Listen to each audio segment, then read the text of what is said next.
Hello students, आज हम lesson 7 का जो मोस्ट इम्पोर्टेंट पार्ट है, सेकंड पार्ट, वो पढ़ने जा रहे हैं। लॉ ऑफ वेरिएबल प्रोपोर्शन और लॉ ऑफ प्रोपोर्शनलिटी। ये अकाउंट्स में इकोनॉमिक्स में बहुत इम्पोर्टेंट अपनी अहमियत रखता है, इम्पोर्टेंस रखता है। बिकॉज इकोनॉमिक्स में जो भी डिसीजन लिए जाते हैं वो डिसीजन अधिकतर मार्जिनल कैलकुलेशन के आधार पर लिए जाते हैं। और मार्जिनल कैलकुलेशन पे अब यहाँ पर अपन जो फर्म पढ़ रहे हैं कि फर्म कितना प्रोडक्शन करे, फर्म की प्रोडक्शन कितनी होनी चाहिए। आप ज्यादा प्रोडक्शन करेंगे, बहुत ज्यादा मात्रा में प्रोडक्शन करते हैं तो आपको सेल करने की प्रॉब्लम हो जाती है। बहुत कम मात्रा में आप प्रोडक्शन करते हैं तो आपको कॉस्ट ज्यादा आती है। तो एक फर्म के लिए आइडियल प्रोडक्शन की क्वांटिटी कितनी हो, उसकी कैलकुलेशन करने में ये जो हमारा लॉ है बहुत हेल्पफुल होता है, इसीलिए इसकी इम्पोर्टेंस बहुत ज़्यादा है। और आपकी जो बोर्ड एग्जाम है उसमें इसकी भी आने के चांसेस बहुत ज़्यादा रहते हैं और आता ही आता है लगभग इससे रिलेटेड कोई क्वेश्चन। तो इसलिए इसको आप बहुत केयरफुली पढ़ें, सीखें, बहुत जरूरी है सीखना। क्या लिखा है? लॉ ऑफ वेरिएबल प्रोपोर्शन और लॉ ऑफ प्रोपोर्शनलिटी, जो अभी अपन ने इससे पिछले इसी लेसन में पढ़ा था कि प्रोडक्शन में 5 फैक्टर इंपॉर्टेंट होते हैं: land, labour, capital, entrepreneur and management या टेक्नोलॉजी। या आपने उसमें जो है एक और दिया हुआ था कि मैनेजमेंट कैसे वर्क करता है, तो उसके बारे में 5 हमारे टॉपिक थे। उनका कितना कितना प्रपोर्शन लिया जाए, कितना कितना रेशियो लिया जाए, कितना अनुपात लिया जाए, जिससे कि हम अपनी जो अवेलेबल रिसोर्सेज हैं उससे बेस्ट क्वांटिटी प्रोड्यूस कर सके, जिससे हमें मैक्सिमम बेनिफिट हो सके। ये फर्म के पॉइंट ऑफ व्यू से हमको कैलकुलेट करना पड़ता है। तो इसकी डेफिनेशन दी हुई है, all other things remain constant. Economics में ये लाइन बहुत इंपॉर्टेंट होती है, इंपॉर्टेंस रखती है।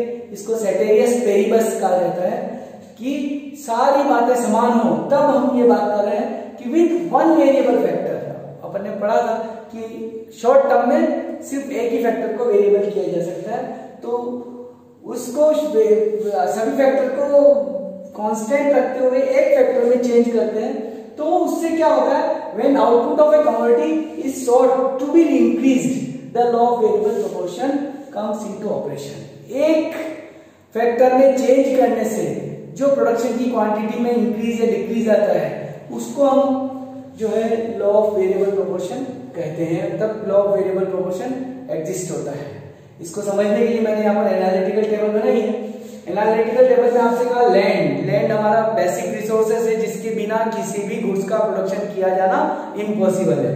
तो इसको फिक्स रखा है हमने। एकड़ में यहाँ पर दिया हुआ 5 एकड़। लेबर की हम क्वांटिटी इंक्रीज करते जा रहे हैं, तो इसको क्यू माना गया है यहाँ पर। 0 1 2 3 4 5 6 7। एवरेज प्रोडक्ट, एक लेबर कितना प्रोड्यूस करती है वो बताया गया कि एक लेबर वर्क करेगी तो 2 यूनिट, 2 क्विंटल, 2 यूनिट का प्रोडक्शन करेगी। 2 लेबर वर्क करती तो 1 जना 3, दोनों मिलके 6।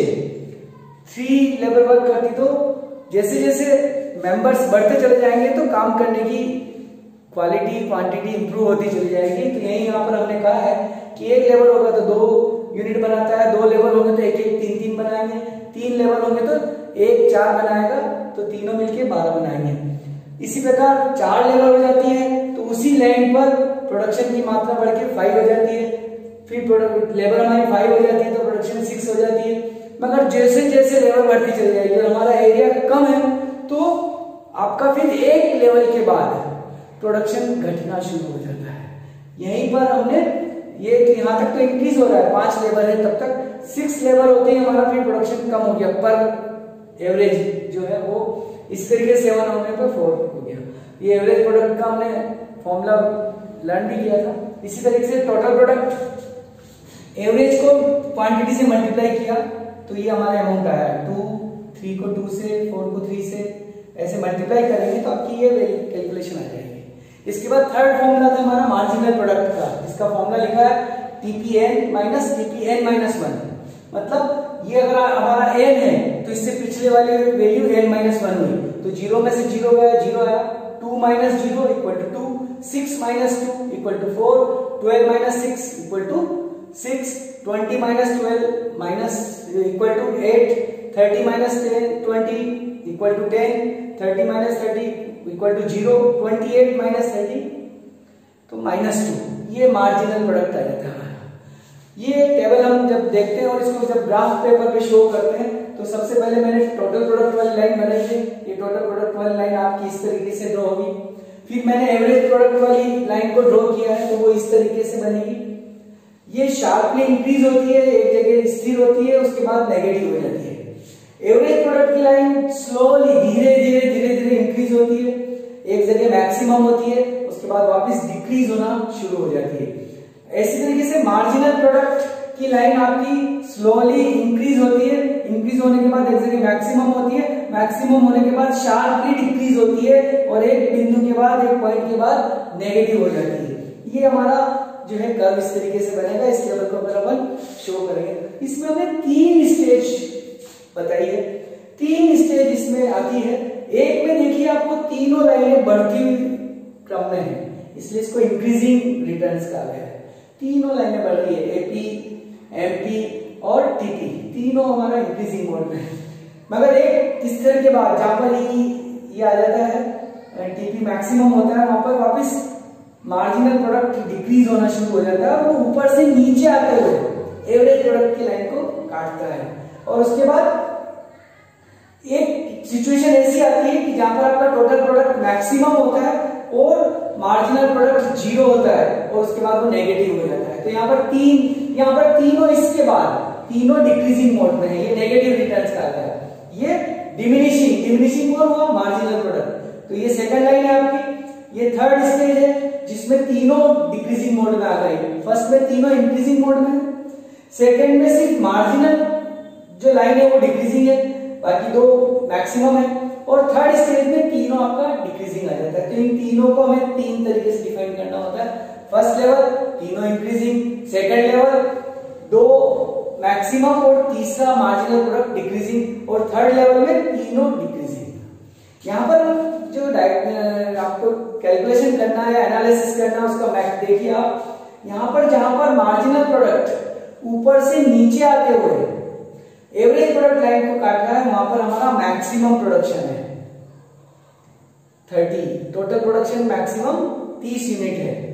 और उसी के बाद जब ये 0 होता है मार्जिनल प्रोडक्ट, वहां पर भी मैक्सिमम है।